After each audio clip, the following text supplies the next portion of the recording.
Dans cette vidéo, nous allons voir l'attachement sécure, les 4 caractéristiques des parents sécurisants, ce que ça induit chez l'enfant, l'adulte, et nous verrons en fin de vidéo ce que ça implique aussi dans une relation de couple. L'attachement sécure, c'est un concept en psychologie qui décrit un lien vraiment émotionnel, fort et stable entre une personne et une figure d'attachement, souvent un parent, mais ça peut être aussi un grand-parent bienveillant, un parent attentif, une vieille voisine très bienveillante ou très présente, un soignant ou même un entraîneur s'il a été l'accompagnant de l'enfant pendant une longue période de sa vie.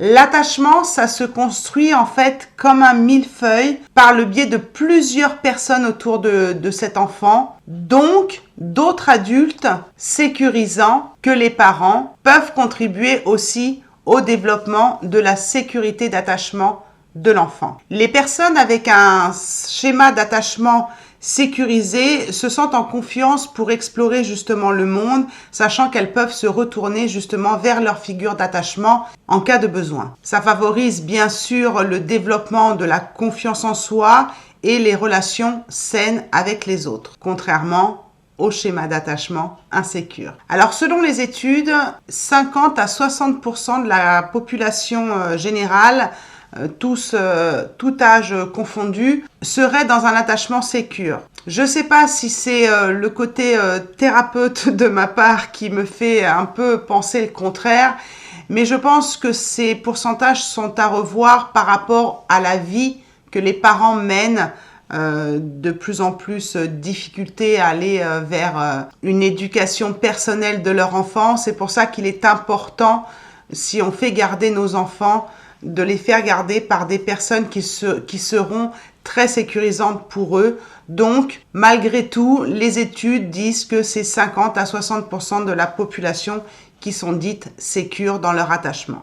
Alors, bénéficier d'un attachement sécure, ça ne veut pas forcément dire que c'est une antidote pour tous les problèmes qui pourraient nous arriver dans la vie, toutes les épreuves que nous devons vivre. Ça nous épargne pas, si vous voulez, de tout ça. Mais c'est quand même un facteur de protection contre le développement de difficultés psychiques, cognitives et comportementales de l'individu. Alors avant de passer aux 4 caractéristiques des figures d'attachement, il faut savoir qu'aucun parent n'est parfait. Déjà, il faut arrêter de culpabiliser les parents. Mais on peut les considérer comme suffisamment bons. C'est-à-dire qu'ils peuvent être considérés comme suffisamment présents, disponibles, sensibles et attentifs à leurs propres besoins. C'est-à-dire que ce parent développe au fur et à mesure de ses expériences, au fur et à mesure du fil de sa vie, de ses années, des compréhensions de lui-même et de l'autre et bien sûr d'un monde positif, stable et réaliste.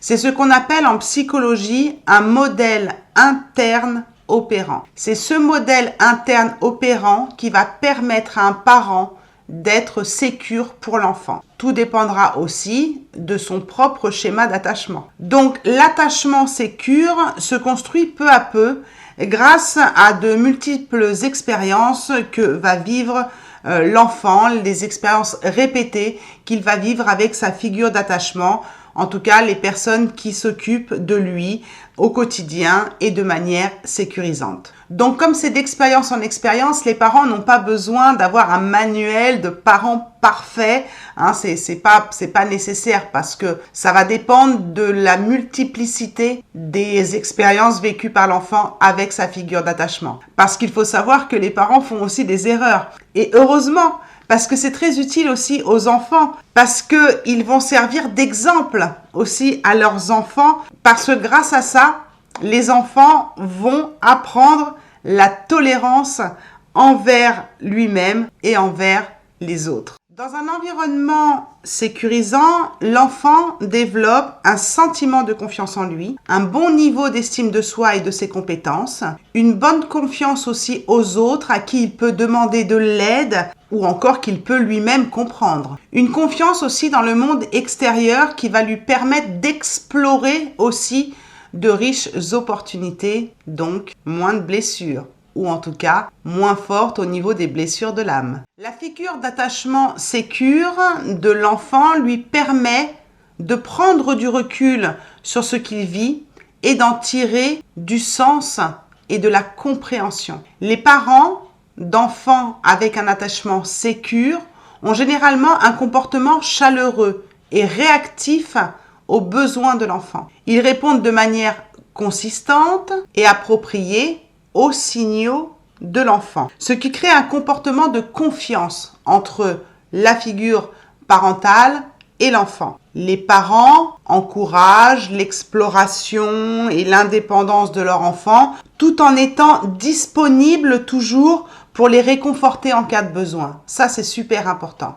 Du coup, ils établissent une relation de confiance où l'enfant se sent en sécurité et surtout soutenu. Alors avant de passer aux 4 caractéristiques plus profondément, déjà il faut savoir que la figure d'attachement sécurisante présente plusieurs caractéristiques. J'en ai approfondi 4, mais elles sont généralement attentives, ces personnes-là, réactives aux besoins émotionnels et physiques de l'enfant.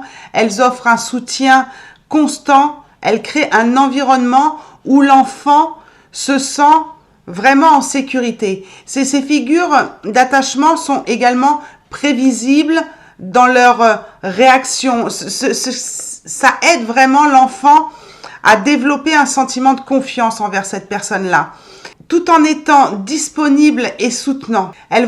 Ces figures d'attachement, favoriser le développement émotionnel et social de l'enfant. Alors voyons maintenant les 4 caractéristiques de la figure d'attachement sécure qui favorise justement cet attachement chez l'enfant. Cela va vous permettre justement de mieux comprendre comment l'attachement sécure génère une meilleure régulation des émotions et une capacité à avoir des pensées qui permettent à cet enfant de prendre du recul sur ce qu'il vit. La première caractéristique, je l'ai surnommée plus forte physiquement. Plus forte parce que le parent est physiquement plus, entre guillemets, costaud que l'enfant. Donc, il représente pour l'enfant une base de sécurité physique, à la fois réconfortante et rassurante. Plus forte dans le sens physique et corporel que l'enfant reçoit ou ressent lorsqu'on lui fait un câlin. L'enfant,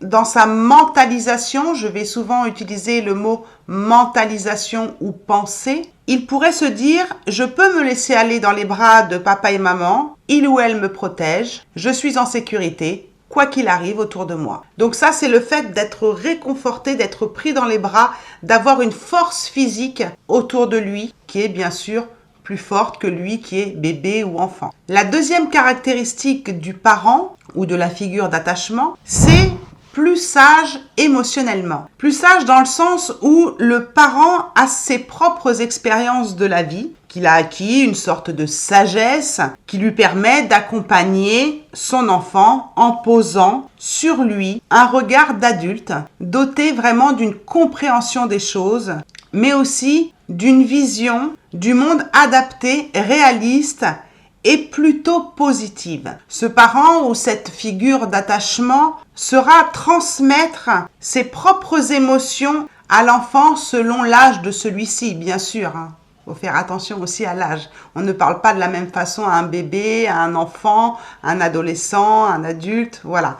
Donc il sera vraiment exprimé tout ça, cette vision adaptée du monde, cette figure d'attachement sécure. Par exemple, le parent ou la figure d'attachement sera communiquer plus facilement ses émotions en cas d'épreuve, comme une dispute avec un camarade dans la classe ou dans la cour d'école, ou plus impactant encore pour l'enfant, un décès dans la famille. C'est-à-dire que la figure d'attachement aura une réaction adaptée justement selon l'âge de l'enfant et trouvera justement les mots qui vont rassurer l'enfant par rapport à l'événement qu'il est en train de vivre, et ça va lui permettre aussi de développer sa capacité de penser et de manifester à cet enfant. Ça pourra aussi se manifester par de l'écoute active de cet enfant et surtout bienveillante. Ou encore, le parent pourra demander de l'aide à l'extérieur si nécessaire, comme un parent qui dirait à son enfant « Écoute là, je sais pas trop comment t'aider,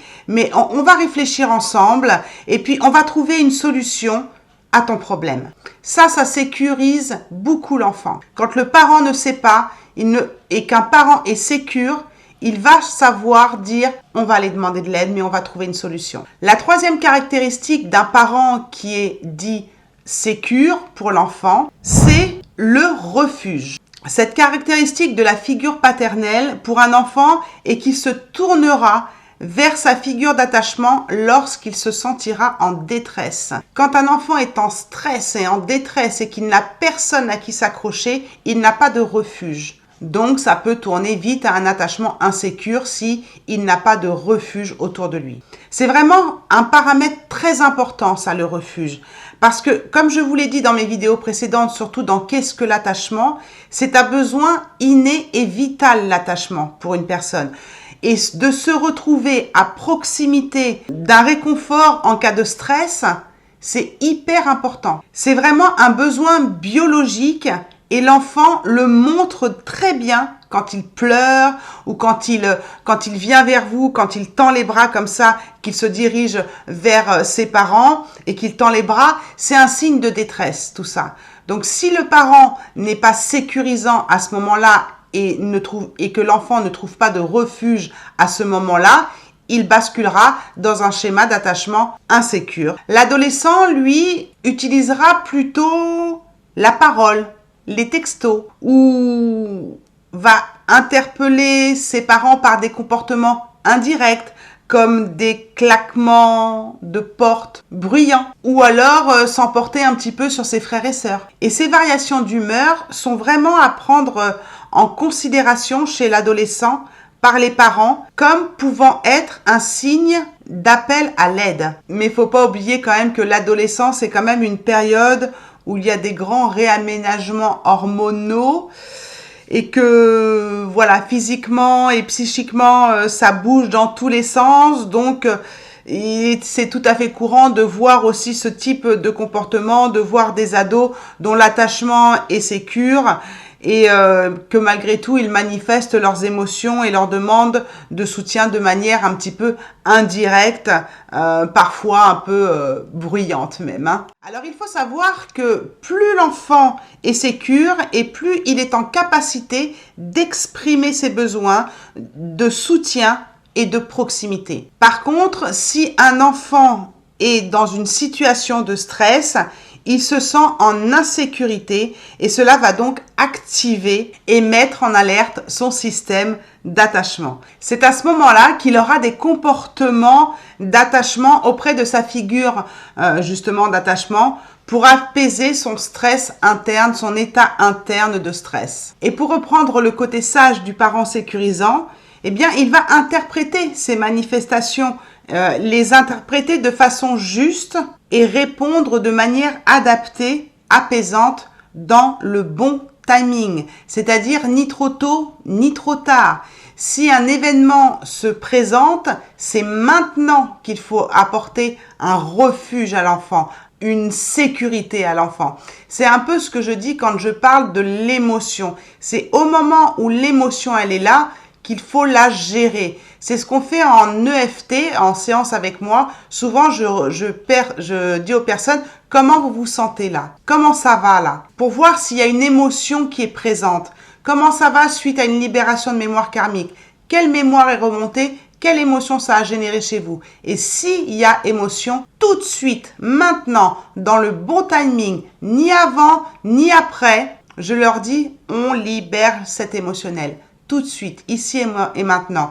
Et le parent sécurisant saura trouver le bon timing, ni trop tôt, ni trop tard. Parce que quand l'émotionnel est pris à temps, l'enfant se sent vu, se sent entendu, compris et s'apaise très rapidement. C'est pour ça qu'on dit que tout ce qui ne s'exprime pas s'imprime. Donc, quand l'émotion, elle est libérée, exprimée au moment où elle doit l'être, eh bien, ça apaise l'organisme, ça apaise le schéma.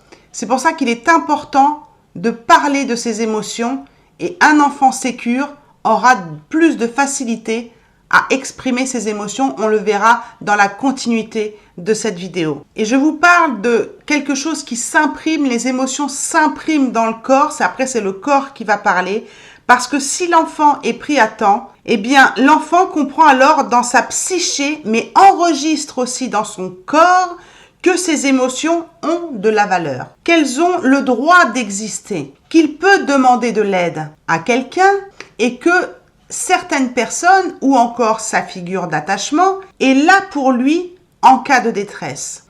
Et que les émotions, lorsqu'elles sont exprimées, eh bien, elles sont entendues par une personne justement qui s'occupe de cet enfant. Et au fur et à mesure d'expériences comme ça vécues avec la figure d'attachement au niveau de la caractéristique du refuge, eh bien, d'expérience en expérience, la conversation interne de l'enfant pourrait être, quand je vais pas bien, je peux demander de l'aide et quelqu'un va s'occuper de moi.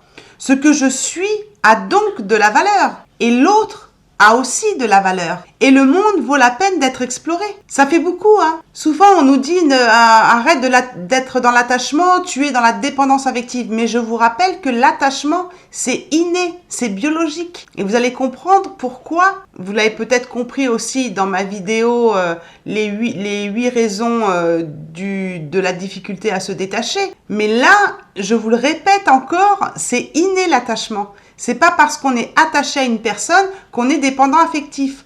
On a besoin d'un bon attachement pour pouvoir se détacher en toute sécurité. Et quand un enfant devient adulte avec un attachement sécure, ça lui permet, dans des situations éprouvantes, d'identifier ses émotions, de les verbaliser et d'interpeller à des moments difficiles de nouvelles figures d'attachement. Une conjointe, un conjoint, un ami ou encore un thérapeute qui seront alors le refuge de sécurité dont il a besoin pour traverser justement l'épreuve de manière adaptée et constructive. Il ne restera pas enfermé dans ses émotions et dans son stress. Et il ne faut pas juger les personnes qui demandent de l'aide. Bien au contraire, les personnes qui ne demandent pas d'aide, c'est parce qu'elles n'en ont pas reçu et qu'elles sont dans un schéma de type insécure, parce qu'elles n'ont pas été habituées. Elles se sont dit que quand je demandais de l'aide,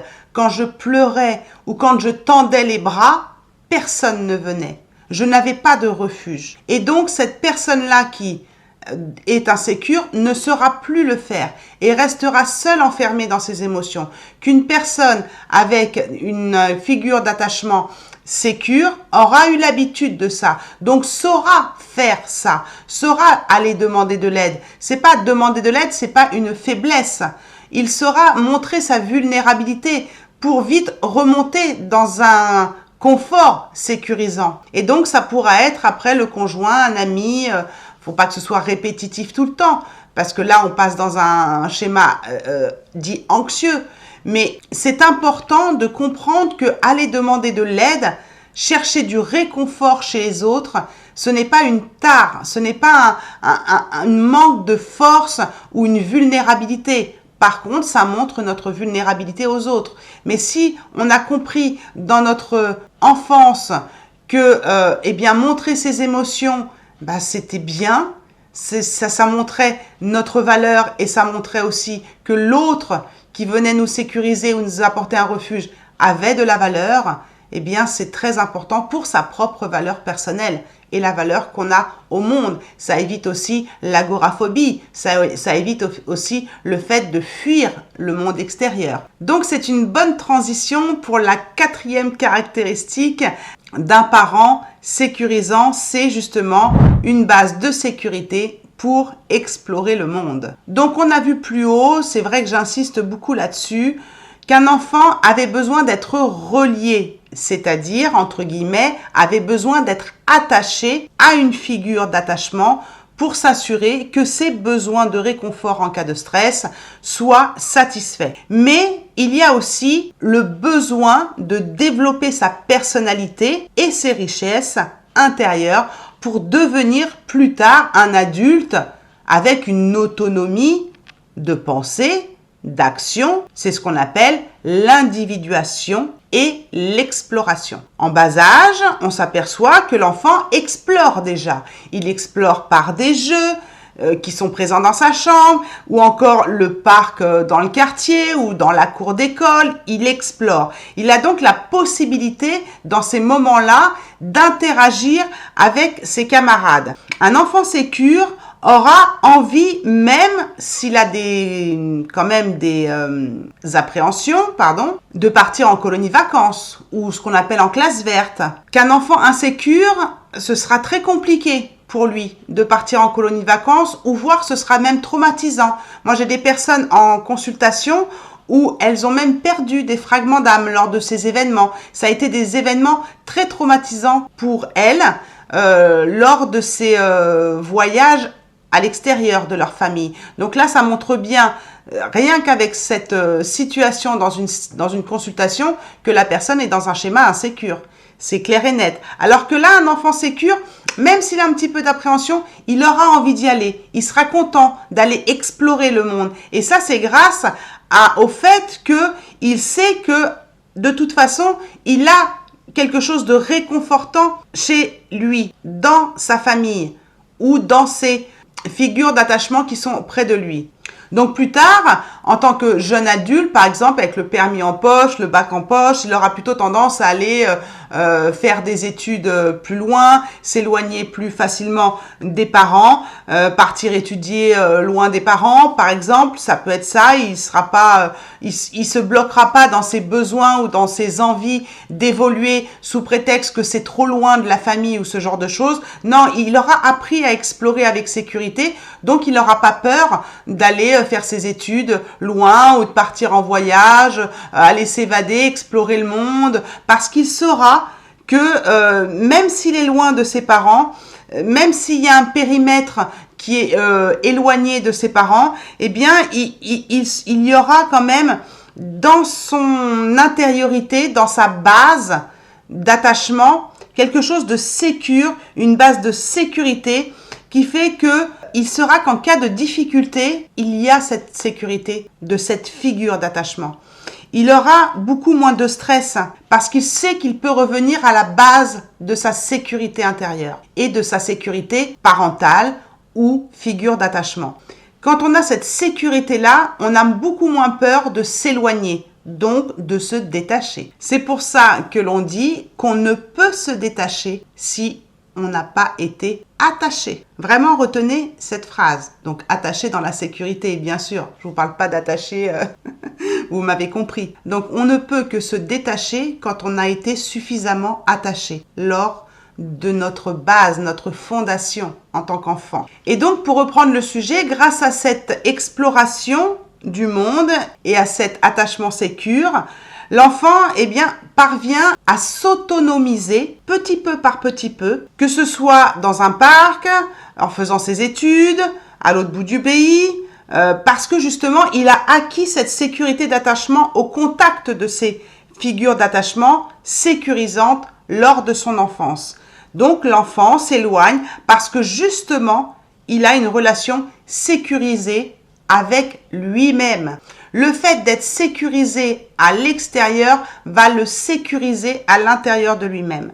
C'est un peu paradoxal, mais quand l'enfant a été sécurisé dans l'enfance, il devient beaucoup plus autonome. Ça, c'est important de le comprendre. Mais l'exploration, elle ne se résume pas seulement à la découverte physique du monde extérieur, mais ça inclut aussi un processus d'analyse et de compréhension de son monde intérieur, de son monde interne, c'est-à-dire de son émotionnel. Alors maintenant que nous avons vu tout ça, nous allons voir un petit peu comment cet attachement sécure se vit au niveau du couple. Alors une personne sécure avec un attachement sécure, dans un couple, se sent en confiance avec son partenaire.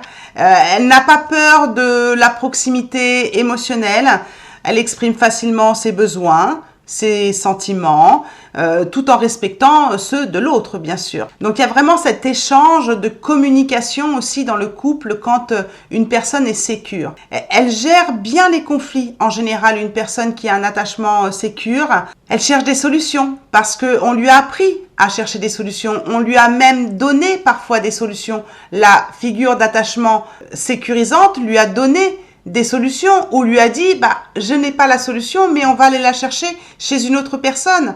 Donc elle sait trouver, elle gère, elle cherche des solutions plutôt que de les éviter justement les problèmes. Donc quand il y a un problème, elle sait trouver des solutions sécurisantes ou pour son compagnon ou pour elle-même. Ça évite justement d'amplifier la situation négative qui peut se vivre dans le couple ou d'amplifier un problème qui peut se créer dans le couple ou un problème que la personne vit personnellement. Elle va exprimer ça à son conjoint puisqu'elle n'a pas peur d'exprimer ses besoins. Elle va donc l'exprimer à son conjoint. C'est aussi une personne avec ce schéma d'attachement sécure qui sera capable d'être indépendante, sans se sentir menacée par la distance. Parce que, rappelez-vous ce que je vous ai dit au niveau du refuge. Une personne qui est en couple, elle n'aura pas peur de la distance que son conjoint prendra avec elle, puisque elle a aussi appris à prendre de la distance avec ses parents, puisqu'elle sait que ses parents sont sécures. Elle sait qu'avec ses parents, c'est sécure. Donc, elle reproduit la même chose dans son couple. C'est-à-dire que si la personne prend de la distance, c'est sécure. Et c'est pour ça qu'une personne qui a un attachement sécure dans un couple sacré, ce qui est très très rare de voir une personne avec un attachement sécure dans un couple sacré ou dit flamme jumelle, aura beaucoup plus de facilité à comprendre un schéma d'attachement évitant en face d'elle. Un schéma d'attachement qui prend de la distance. Une personne qui est sécure, finira par s'essouffler quand même à un moment donné de vivre avec un évitant. Avec un profil évitant, si la personne évitante ne fait pas un travail sur elle, parce que elle, contrairement à une personne sécure, avec un profil sécure, n'a pas appris à exprimer ses besoins, ses émotions, ne se sent pas en sécurité. Voilà, donc c'est une vidéo que je vous ferai par la suite sur les évitants. Mais là, elle va finir par s'essouffler à un moment donné si l'autre ne travaille pas sur soi.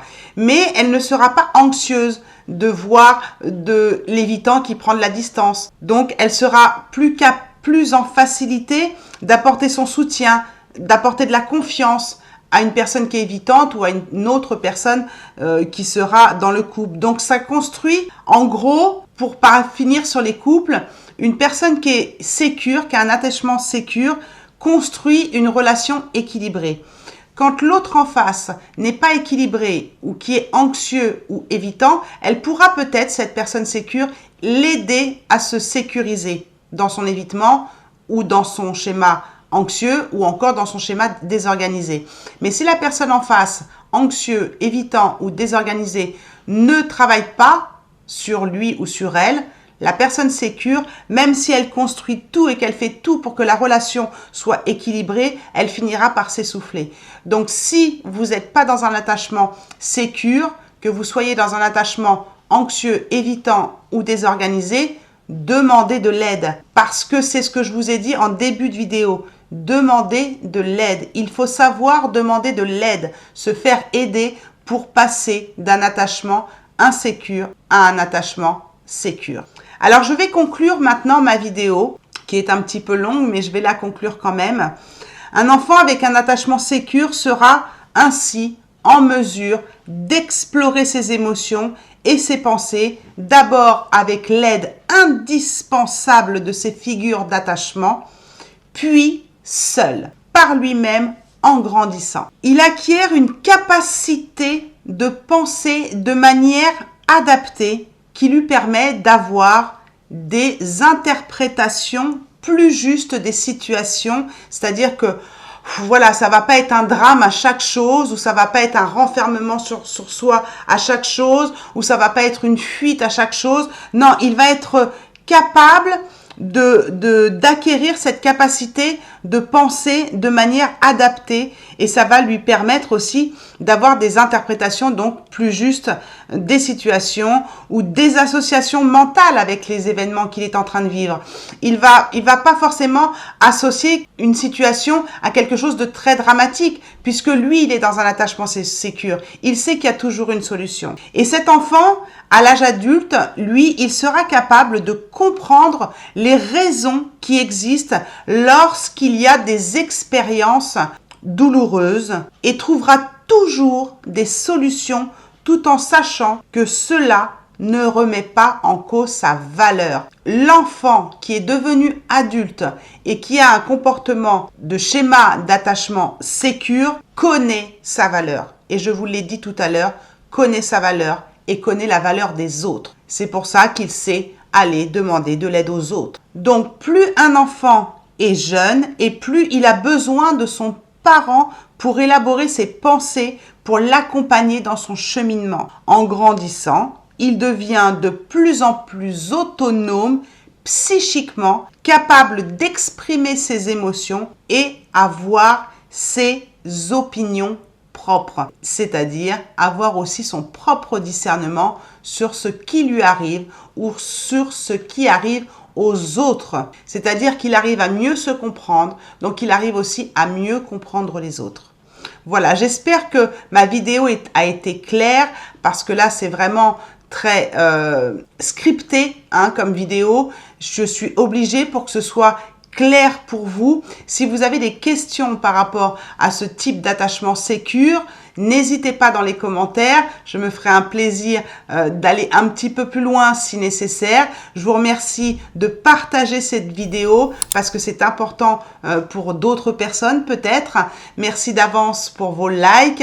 Vous pouvez m'aider aussi dans l'énergie du donner et du recevoir en cliquant sur le petit bouton Super Thanks ou alors merci pour faire un petit don et faire vibrer l'énergie du donner et du recevoir. En tout cas, je vous embrasse tous très très fort. Je vous fais de gros bisous et n'oubliez pas que la personne la plus importante, c'est vous.